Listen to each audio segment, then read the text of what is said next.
Halo Infinite Season 5 is almost here, so that means it's time for our Season 4 retrospective. Just like always, I'll be going over all of the major things that happened across this period, from things such as playlists, modes, maps, and customization. We'll of course be going over everything that I think is good and bad, and then I'll give a definitive rating at the end of the video, so make sure you stick around for that. But anyways, without wasting any more of your time, let's jump straight in. Okay, so just like the last couple of these videos, I'll be going over everything in a specific category rather than in a timeline of events. I feel like this just makes everything a bit more consistent and makes the quality of the video much better. Mostly because it's a lot harder for me to forget things if I break it up like this. And of course, our first category will be everyone's favourite here on the Magpie Leon channel, customization.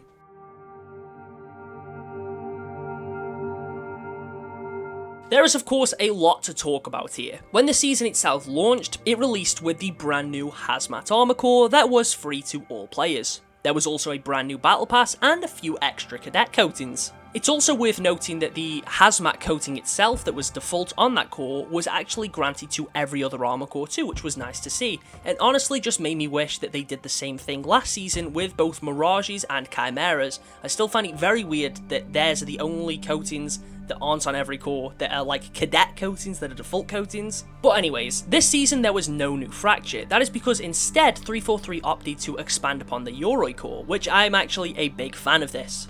Yoroi is still my favourite fracture, and seeing it get some more love was definitely very nice to see. And although some of the helmets aren't necessarily my favourites, I think a lot of the other armour that was released for it was really good. There was quite a lot of paid and free cosmetics, as there was two different Tenrai events, both were 10 tiers. I will speak about the events themselves in a bit more detail later on in the video. As for the cosmetics though, these were pretty solid. We got two sets of shoulder pads, two chest pieces, a helmet attachment, and I believe some knee pads. There's probably something else that I'm missing, but overall these were good cosmetics, and if you missed that first Tenrai event from Season 1, well now you had some extra Tenrai cosmetics that were completely free.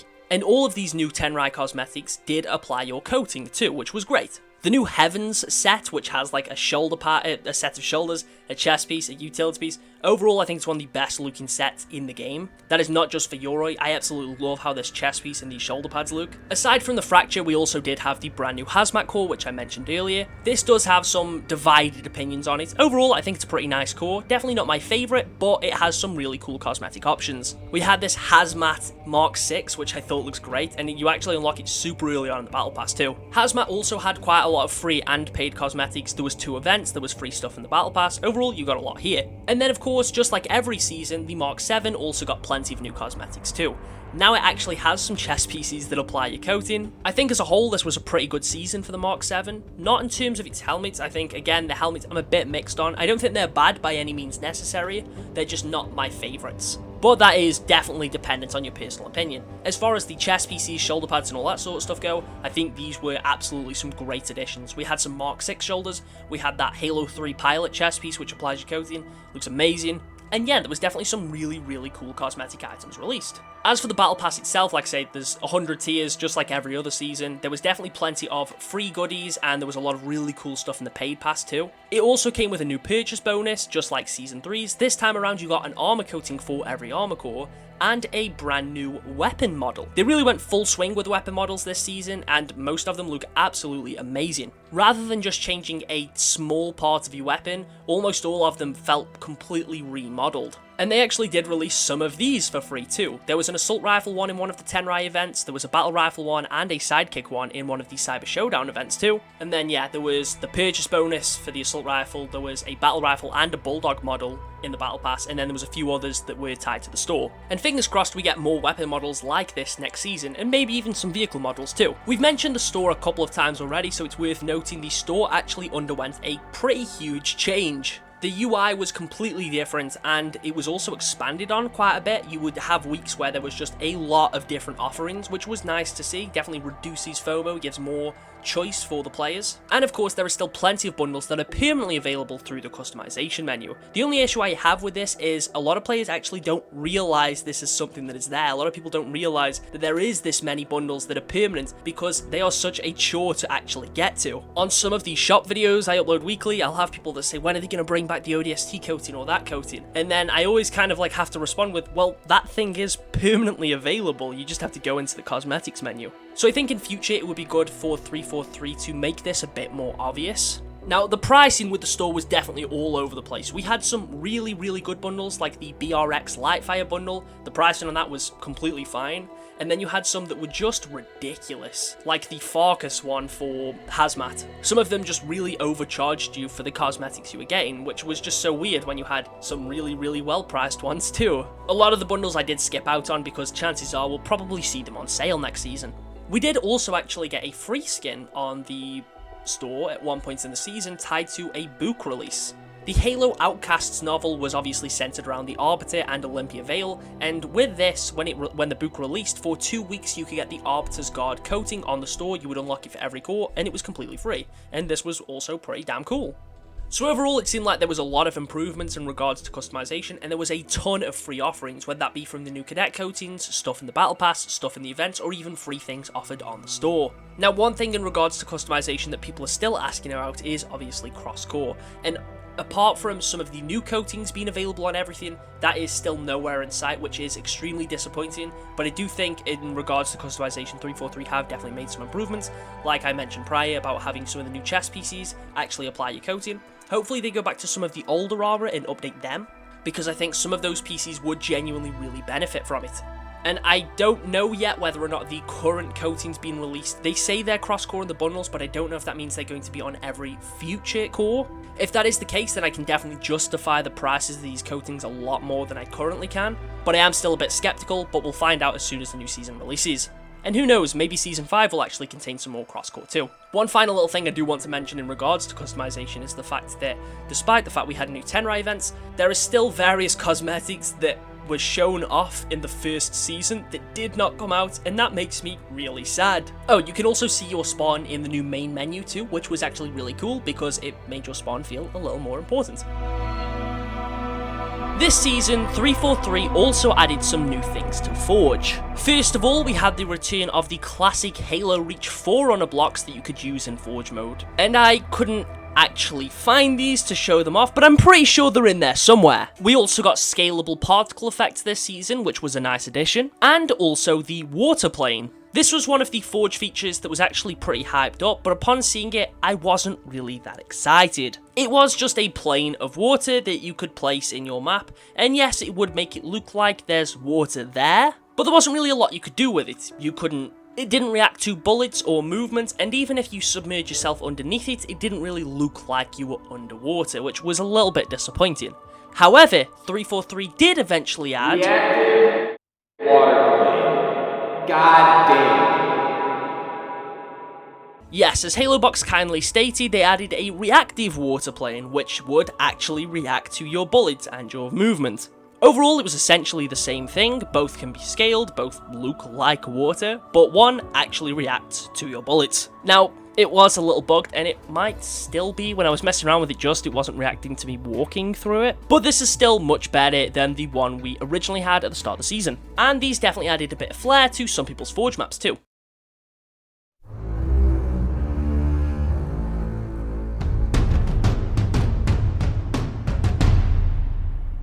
Season 4 saw the addition of 4 brand new dev-made maps and also a new game mode. The new game mode, as the title of the season would imply, was indeed Infection. It finally got its long-awaited return, and the mode itself is completely fine. Overall, there's not a lot I can say about Infection. They did do some unique things with it, rather than being the Flood or just a generic sort of grey Spartan. This time around, the Infected were corrupted by Eratus, which I thought looked cool and seemed really cool in concept too. It was really cool how they managed to tie it to the multiplayer narrative they were building, which makes it even stranger that cutscenes were scrapped this season. That being said though, although the mode itself is fine, it does have some issues, and I feel like a lot of those stem down to the map pool. There is a couple in the playlist that are really good, like I think Streets is perfect for Infection, but then certain maps like Chasm just don't feel very fun. Even the new map Forest just doesn't feel like a fun Infection map. Granted, that could just be my personal preference, but I know there is a few people that have also said they have issues with a lot of maps in this playlist. There is also various balancing issues, like I don't think turrets with infinite ammo should be on Infection, and even when you dismount them, they still have a lot of bullets that are going to last you more than enough time. And the active camo bug is still present, where if you activate an active camo, if you're the last Spartan standing, it won't alert any of the infected to where you are, so you can just hide in a corner. And that sort of brings me to my main issue with the mode, is that it's just not very rewarding. By that I just mean players earn more score just for hiding than anything else. If you are trying to get that top place on the leaderboard, maybe for that little bit of extra XP, you better hope you're a survivor every round, and then you might as well just hide in the best hiding spot you can find. Getting score as an infected unless you kill every single player is nearly impossible, which just makes it kind of unfun if you do end up getting infected. There's also the fact that, of course, most people tend to leave if they're starting infected, so you're probably going to get stuck with a bot. And with Infection already being a relatively campy mode, it's just not gonna go well. I mean, I'm speaking from personal experience there. Of course, not every match goes like that, and like I said, the mode itself is fine. It's Infection. It is exactly what you expect Infection to be. I don't know, I guess part of me just wishes they did a little bit more with it, to give us some different variations of Infection, whether that be a classic Infection or just some completely random stuff. Although Infection is the main appeal of Season 4, or at least it was, it's received no updates since the season came out. No additions to the playlist, no changes to the game mode itself. In fact, it's still called Event Infection when you go on there, despite the fact the event ended at the beginning of the season. So I do just feel like it could benefit maybe from some Forge created maps, or adding some different dev maps, taking some of the current ones that are in rotation out of the playlist, like Chasm, Cliffhanger, Behemoth, and maybe throwing some other ones in there like Livefire and Catalyst. Moving away from the modes though, yes, there was technically only one. Let's talk about the new maps. There was 4 dev made ones, 2 of which were Forge maps, these being Dredge and Solitude. Dredge is a reimagining of the fan favourite Reach map, Countdown, and hot take here, but I actually like Dredge more than Countdown. I actually played this playlist a ton when it released because I just find this map really enjoyable. I don't know why, maybe it was just because I was playing really well on it for some reason. The other map, Solitude, is a remake of Plaza from Halo 5, another fan favourite. That being said though, its Infinite remake didn't seem too positively received. And I think that stems down to the visuals of the map more than anything. It's not that it looks bad, it's just very aesthetically different to its original counterpart. As opposed to the very lively aesthetic it had in Halo 5, they went for something a bit more dingy, something a bit more grey. And they definitely really achieved what they wanted to go for. I mean, the map's called Solitude this time around, and it really captures that feeling of emptiness and loneliness. And I couldn't help think that visually it looked absolutely perfect for Infection. Yet regardless, it wasn't in the playlist. We also received 2 other maps, and these were the launch maps that were made with the actual dev tools, these being Forest and Scar. Forest is an arena map, just like Dredge and Solitude, and it looks absolutely gorgeous. It is quite possibly my favourite map visually right now in Infinite. I think gameplay-wise, it's fine. It's definitely not the most unique, I don't think. Neither is it the most enjoyable. But for what it is, it's very pretty on the eyes, and it is still fun to play on. It definitely feels like something that could have belonged in Halo 2. As for Scar, this is the only new BTB map we had this season. It's another banished one, and again, visually it looks absolutely amazing.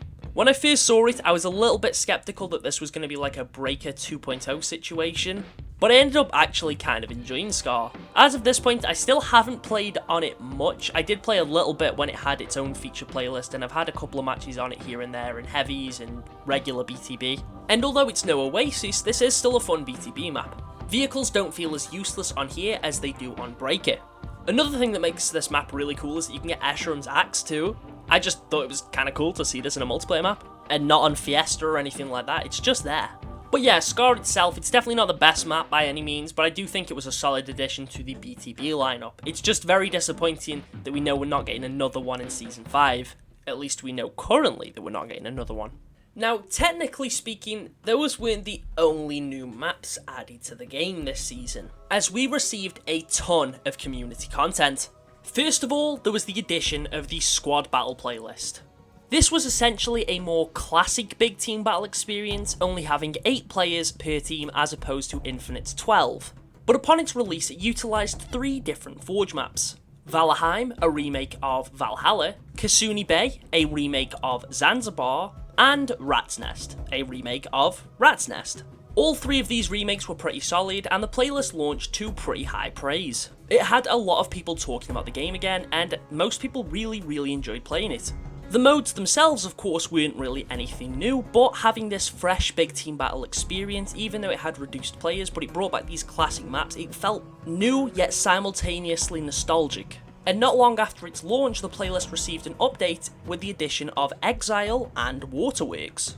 Two more classic maps that definitely fleshed the playlist out even more. It was that popular that 343 essentially immediately decided to make it a staple playlist, so it doesn't look like Squad Battle is going to go anywhere anytime soon. But the community content train didn't end there, as later on in the season we would receive the return of Husky Raid. Husky Raid was an extremely popular mode in Halo 5, which is essentially Fiesta CTF, but you're in extremely tight corridors. The maps are almost always just single lane, creating very, very chaotic gameplay.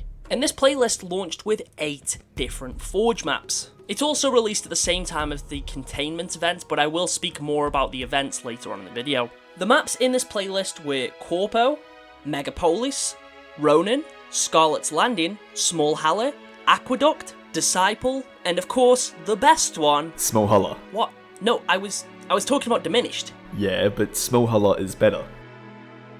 But jokes aside, every single one of these Husky Raid maps was absolutely phenomenal. I say that as someone that honestly isn't that big of a fan of Husky Raid, but these maps all felt really distinct from one another, despite the fact that they all had to follow the same formula. No two Husky Raid maps played the same, which is honestly really impressive. Of course, like I mentioned, I did work on one of these Husky Raid maps, which is why I have the urge to flex my Master Builder coating in every single video now, and it was just really, really cool to be a part of an official Halo playlist. Like I said, I worked on the map with other people, so I can't take all the credit. I'm just extremely proud of what the team was able to create. But enough about Diminished. We did recently also receive a Super Husky Raid variant, which is the same mode, but now you have the campaign weapon variant, and although I'm yet to get the chance to play it, I imagine that might actually be quite a lot of fun. And then, again, later on in the season, we even received another Community Forge playlist, this time alongside the release of the Tenrai 3 event. We got a playlist that featured 8 different Tenrai maps, most if not all of which were remakes of prior Halo maps, but with a new Tenrai coat of paint, and these were all really cool to see, and this was definitely an improvement as far as events go, as we actually had themed maps for the themed event, and this is what I've always wanted from these Fracture events. These did also come with their own ninja modes. Now, Ninja Slayer isn't something that's new, it's essentially Slayer, but everyone has a grapple shot, an energy sword, and plasma grenades. But we had different versions of this mode like Ninja CTF, Ninja King of the Hill, and a couple more. I'm not a huge fan of these modes, but these are the exact type of thing that I would expect for a samurai event, so I don't really have any complaint there. The maps were later added to the brand new community matchmaking playlist, so you could play all of these glorious Tenrai maps without needing to play the Ninja game modes. But alongside that, they also added another new map to this playlist, being Goliath, which I'm yet to get the chance to play, but from what I've heard and from Halo Box's video, it's pretty damn cool. We did also receive a couple of different playlists and game mode variants throughout the season, like we had Mini Slayer, which was pretty hilarious. Stockpile also received a major rework. Granted, I'm not a huge fan of this. Stockpile definitely isn't a very popular mode at all, but I don't exactly hate it. I think it's perfectly fine for what it is, and sometimes, depending on the map, it can just be a quick, easy XP farm. You just grab a repulsor, knock as many seeds towards your base as possible, and next thing you know, you've won the match in no time. Now, that is a lot more difficult with the new version, which was probably the intention, but overall the matches just feel much longer and much more drawn out, and I just really wasn't a fan of the changes. So far, I don't think this is the permanent version. Whether or not that will change, I'm not too sure. I think regular Stockpile might still be present in BTB. But I do think that sums up all of the different maps and modes and playlists and whatever else that were added this season. Yeah, we did obviously have like Arena Unlimited and BTB Unlimited, just to highlight some of those new maps, but considering they just contain normal modes and maps that I've already mentioned, I didn't really feel like I needed to go too in depth with those. But overall, we received constant content, and 343 really did a great job engaging with the community and including some of these really fun maps. Like, it felt like we were getting new stuff almost every week, and I hope to see this continue in Season 5.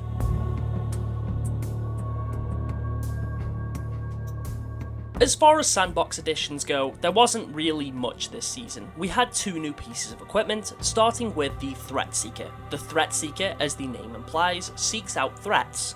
It's very similar to the threat sensor, but it is more of a competitive, viable version of that equipment. Rather than being something that is placed on a surface and then constantly pings to search for enemies, it's instead more of a grenade that cannot pick up enemies through walls and just scans within the sort of area that it's been fired through. Nothing too exciting really, but the other piece of equipment, the quantum translocator, definitely was interesting. It's a new power equipment, so it spawns on the same tier as Overshield and Active Camo.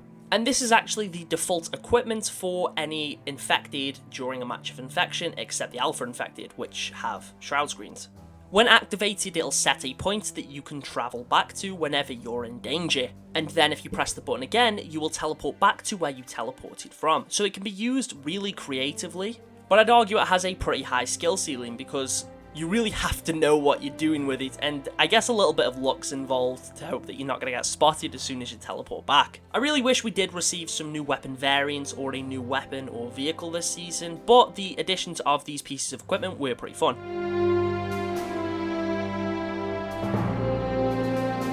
I believe the last major thing that leads us to talk about then is events. This season had a total of 5 different events, the first of which being Hazmat. Hazmat didn't launch the same time as the season, it launched a week later, with the release of Solitude.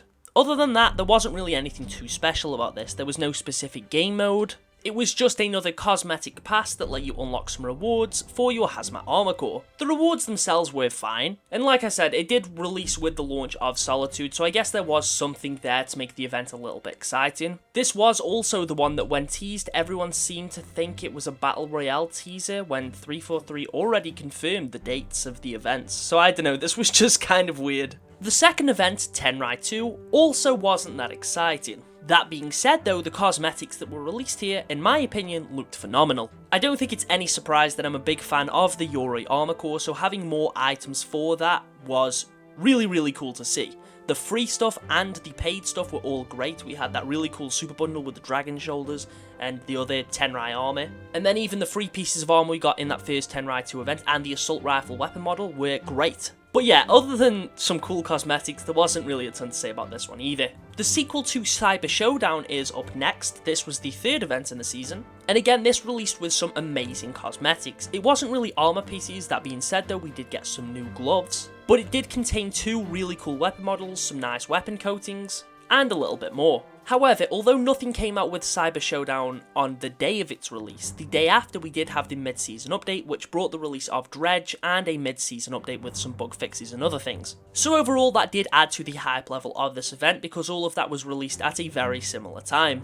This one was definitely pretty well received, again because of the addition of Dredge and the really cool cosmetics that you can unlock. Then we had Containment, which is a continuation of the Hazmat event in the sense that it provided players with even more cosmetic rewards for the Hazmat armor core. I would assume if they were continuing the multiplayer narrative, we would have seen cutscenes in these 2 events, but since that was scrapped, that unfortunately never ended up happening. Anyways, this event did release with the Husky Raid playlist too, so obviously it was a pretty exciting day for me and everyone else involved with that playlist, and it was a good day for the community overall. We had a new event with new cosmetics and a whole new playlist with a bunch of really cool maps. And then, of course, the final event was Tenrai 3, with the prior mentioned Tenrai Ninja playlist. And again, the cosmetics in this one were absolutely phenomenal. The chest piece and shoulder pads specifically are what I'm still currently using on my Yoroi, and there's a big chance I probably won't change them anytime soon. Like I said, I'm already a massive fan of the core, and pretty much all of the Yoroi armor that was released this season is great. Yeah, I wasn't a massive fan of the helmet specifically, but absolutely everything else, top notch. I think this was potentially the best event of the season when you factor in not only the playlist that released with it, but also the really cool cosmetic rewards, and I'm not at all being biased.